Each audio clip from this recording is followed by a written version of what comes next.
Penerapan PPKM selama 2 periode diakui berdampak sangat berat bagi sektor pariwisata. Hal ini dianggap bagian dari suatu proses yang harus siap dilakoni. Jika hal ini berjalan baik dan ada campur tangan pemerintah, diyakini pariwisata akan segera bangkit.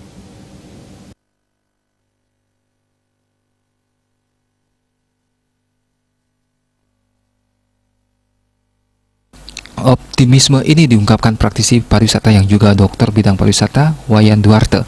Menurut Ketua Panitia New Normal Pantai Pendawa ini, meski dalam pelaksanaan PPKM bukan berarti harus total berdiam diri. Ada sesuatu yang bisa didorong agar tetap bergerak, meski perlahan dan terbatas. Ia mengaku sangat yakin setelah pelaksanaan PPKM ini pariwisata akan kembali bergerak maju. Kalau dibuka dengan benar dan difasilitasi pemerintah akan booming.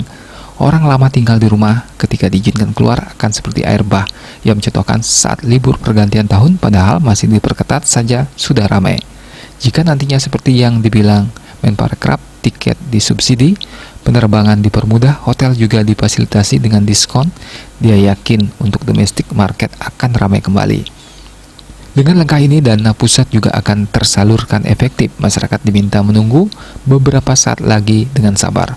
Tokoh masyarakat Kuta ini juga menilai pasar domestik masih luar biasa. Apalagi seiring dengan berjalannya vaksinasi COVID-19, pariwisata akan segera pulih meskipun tidak 100%. Menurutnya, pariwisata Bali tidak perlu terlalu khawatir kalau pasar mancanegara khususnya Australia baru akan dibuka tahun 2022. Ini bukanlah harga mati dan akan bisa berubah setiap saat sesuai kondisi yang terjadi. Sugiyatjana Den Pos melaporkan.